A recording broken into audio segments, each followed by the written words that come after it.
With quilting, it's like, a lot of people, like people's reaction in today's modern society where everything's, machine made. A lot of people probably like, okay, people still do that. Or another reaction would be, oh, well, that's for like old Amish ladies that do that or something. Is it actually still fairly, is it kind of like a dying art form or? No, it's not at all a dying art form. Quilting is the #1 growing art form in America right now with women. Men are starting to come into it, and a lot of artists are finding their way into fiber arts and quilting, and it's actually the growing trend. Oh, really? Mm-hmm. Okay.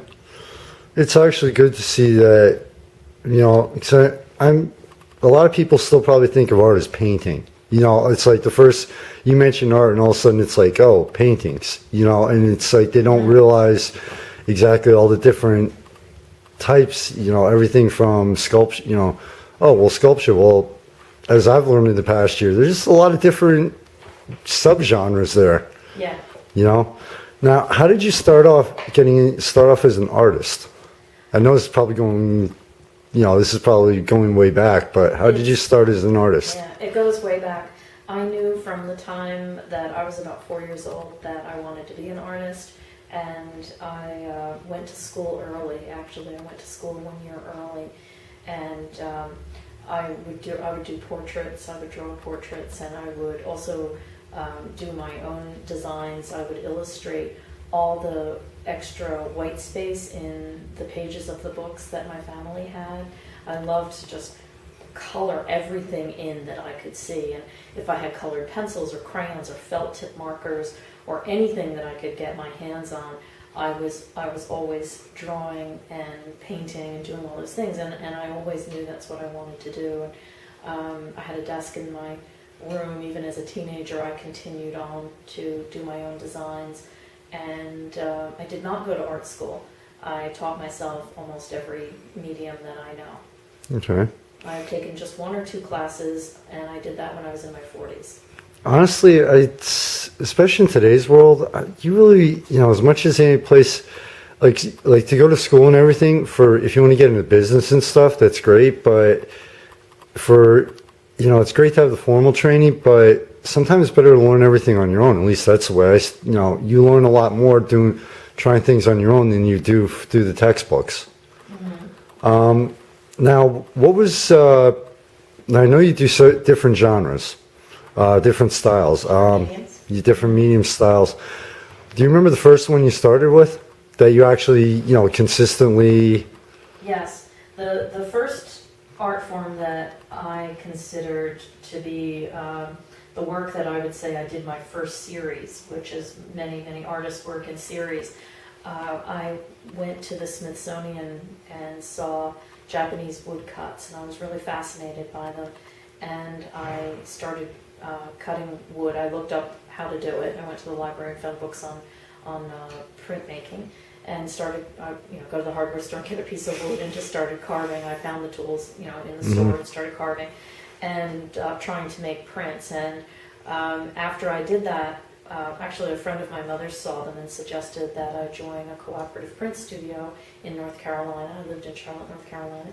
I joined the print studio, which was wonderful because then we had access to all the printing presses, and there were books, and it was really an incredible environment. We had Tamarind printers, and I learned a lot, but they didn't offer classes, so everything I learned, I had to teach myself through books. And so I taught myself intaglio, which is etching, and aqua tint, and using different acids and different mordants to bite into the plates. And then I learned to do color litho because we had a litho press. And one day I got really tired of printing, and I was cleaning up. We had these huge, enormous glass tables, and I had all this ink out that I was running a color litho run of my own work. And I started cleaning up, and I had all this solvent, and I was kind of like mixing these colors with the solvent, trying to clean the table. And it hit me that they were so beautiful. And I laid a piece of print paper. I had extra paper in the sink, and I laid a piece of paper down and pulled it up. And when I was done, it was like a miraculous experience for me, because all of a sudden I discovered the monoprint, and other people have been monoprinting for years, but for me it was just really a very moving experience. But what I did discover was that when I would pick up this discarded ink with the solvents and these different materials, that sometimes it would be thin and sometimes it would be thick, and so I would be using different viscosities, which would have a different impact on the finished product. And then I began deliberately experimenting with adding chemicals to ink and then printing them. And then I had to move, and when I moved, I no longer had the cooperative print studio. So I started printing in my kitchen and my dining room table. I soaked all my paper in the bathtub. I printed well over 500 or maybe 500 to 700 prints that way, just using the back of a wooden spoon. Really simple process, and laying temporary objects on the plates. I would cut the plates myself out of plexiglass, and I would maybe lay string or some other found objects on top and make one monoprint and then be done and move on. So I actually like many prints. And from printmaking, I naturally worked into painting in oils. I moved again and lost the amount of space that I had. I moved into a studio apartment and I started painting in oils. And that got to be pretty hectic with the small space and all this, again, solvents and chemicals. And I started painting in watercolor because watercolor was easy. I could paint on very small pieces of paper. I could, pack watercolor in a bag and take it with me. And I ended up also watercolor with pen and ink became the next medium, and I kept that medium going for a very long time. But I didn't paint frequently. It was an infrequent method because I was working. I worked a lot at my job. So watercolor is currently my medium that I think I have. You're going to edit this, right? Because I'm getting like goofed up. This is straight through. No, because actually, no. There's a reason for that. Because it makes it real.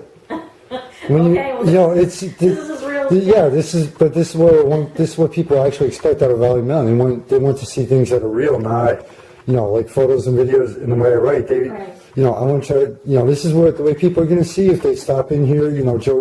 Laughing and joking around stuff. So this is why. Now, quick question: how did it evolve into the quilting? How did it evolve into the quilting? I was married and I was painting infrequently because I was really very, very involved in my married life and my husband's life. And I was painting infrequently, and one day I was walking through a store and saw a demonstration of a sewing machine working.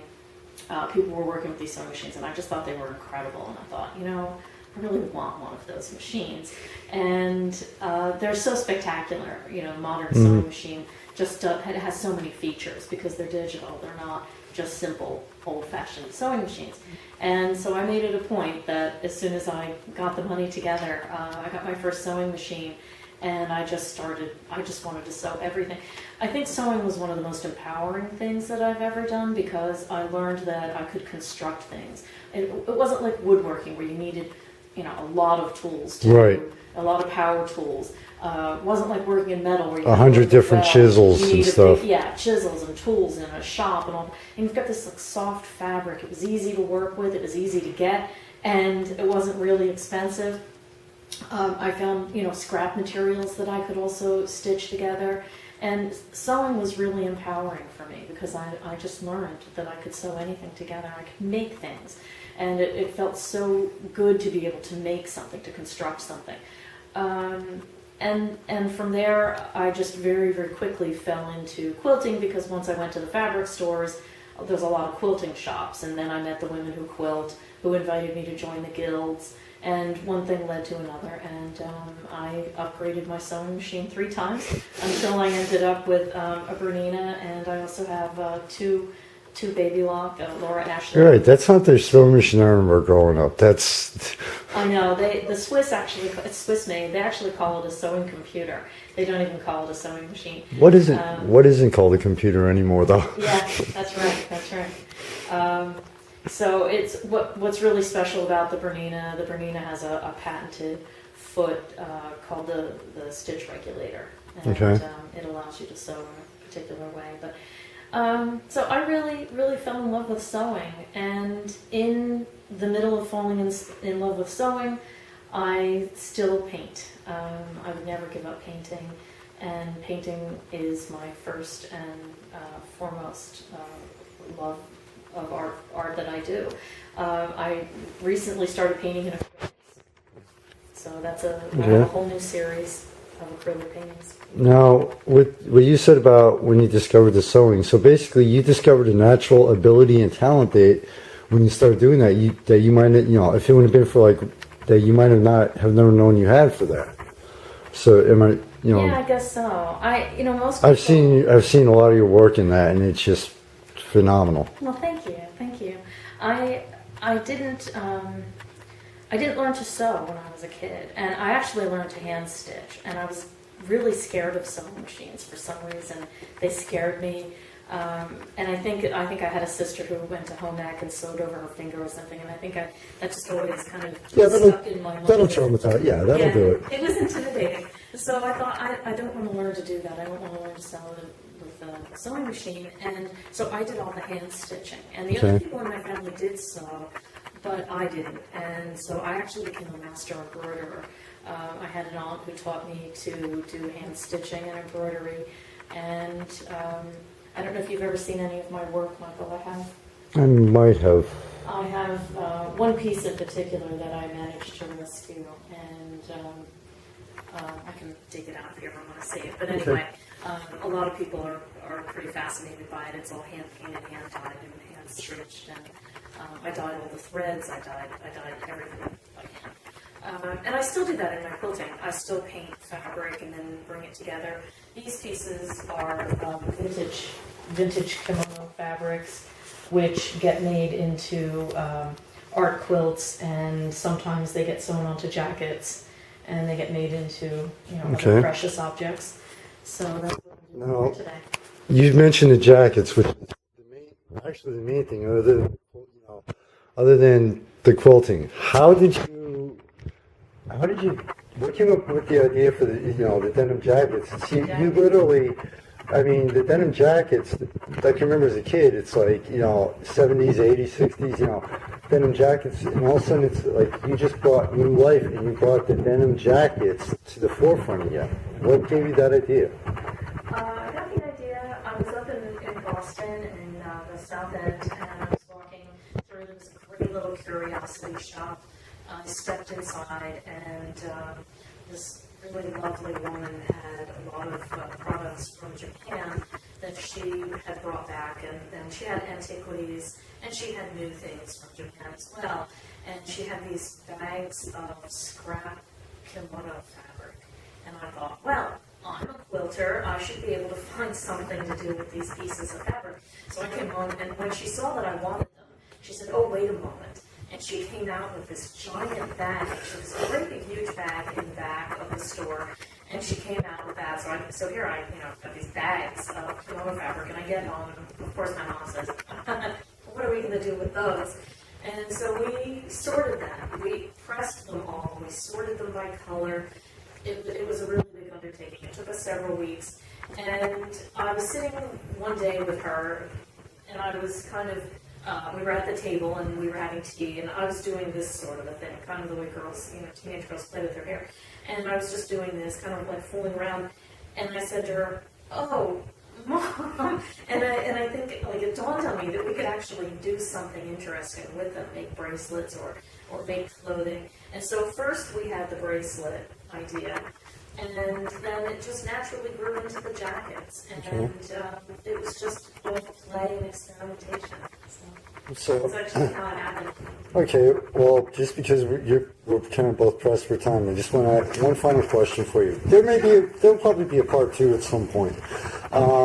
What advice would you give to, and this is a standard question I ask of anybody, what advice would you give to artists, whether they're in grade school, a kid, or up to, okay, someone in their 60s or even 70s, I want to try something different, but especially in, the world we live in where it's like, oh, well, I don't know if I'd be any good, that mentality still exists.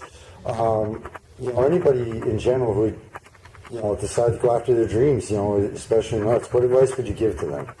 I say do what you love and really put your heart into it. And I think that is what shows. I think when people see that artists love what they do, I think people appreciate it. I think that's probably the philosophy that I would recommend to anybody else. And be open to experimenting.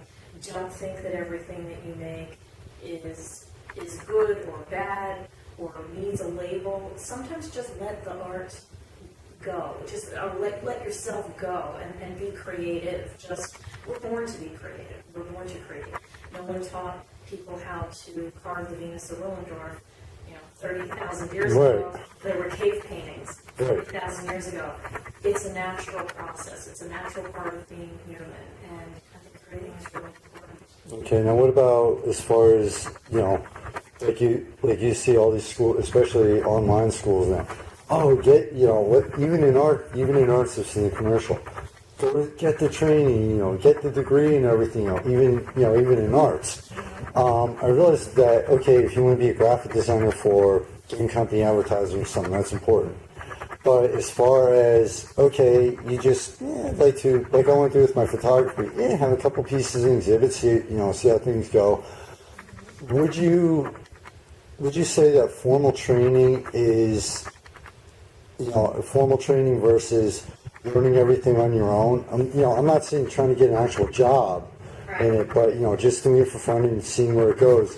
Would you say that the formal training versus learning everything on your own, that they're on an equal scale, or one is, would you suggest one or the other, just the combination of both? I think that people have their own path to follow. And I think what's right for one person may not be right for another. So I think if you feel that you need instruction, I don't see anything wrong with that.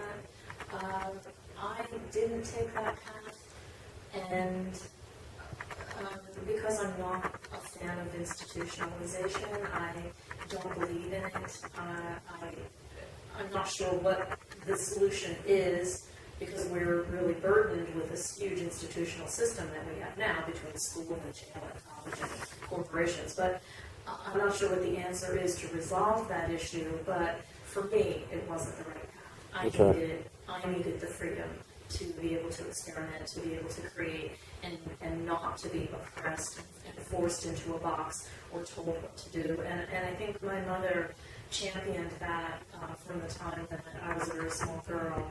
I remember my father telling me not to paint faces green, and my mom said, no, let her go.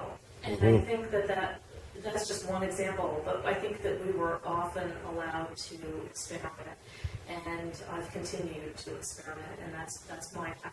Okay, I can remember being, how in grade school you're taught you can't color outside the lines. You have to stay, inside the lines, and it's like, like with myself, I don't have the highest level of English I have is high school English, and so it's, I was just curious because I know some artists I know, they emphasize you should go to school, and others are like, well, you can learn everything at school on your own. So it's just, Well, I've heard the theory, I've been told this theory by professors and by other people that if you learn the proper way, then you're entitled to go outside the proper way, that then you're allowed to break the rules, as they say.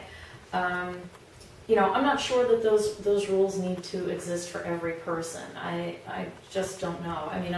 I taught myself how to do almost everything that I do, with the exception of taking a couple of classes. I did a couple of classes at the bomb school. I was in my 40s already when I did them, and I had the intention of going to school I thought that I would at that point go and get a bachelor's degree in art.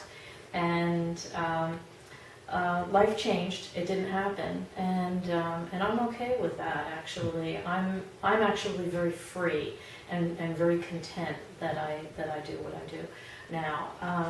And you know, and actually the people that I had at the bomb school as teachers, they were both. One was very much in favor of going to school, and the other one said, you know, you're already really good at what you do. Just be who you are. It's what schools call life experience. Yeah. And schools, and they call it now life experience. Yeah.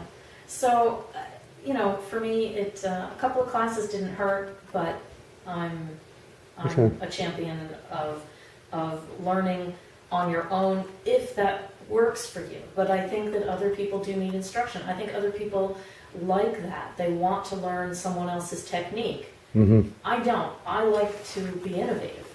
Right. So basically, figure out what's best for you, whether it's one, the other, or even a combination of. Okay, well, yeah, I want to learn some of the. I want to learn, like, especially with like things like realism, where you kind of have to learn the rules if you want to duplicate. Unless you have a natural talent, if you want to duplicate, real life versus abstractionism, where it's like, okay, let's start off with one and see where it leads. Basically, Right. I mean, am I correct in that, or? Not necessarily. When I was doing printmaking, I was also printing outdoors. I would Okay. take all my printing supplies and I would do these plein air model prints. I did many landscapes that are extremely realistic, and if you'd like to see them sometime, I'd be glad to show them to you. Vincent van Gogh, I have read, taught himself to Okay. paint, and I remember reading, he said it took him 2 years to learn how to get a chair to look the way he wanted it to look. So maybe someone can teach you quicker, but I don't know. I mean, he taught himself to paint. So I think that it's okay. Okay. Either way. All right. Well, thank you very much for your time. I realize that you are very busy.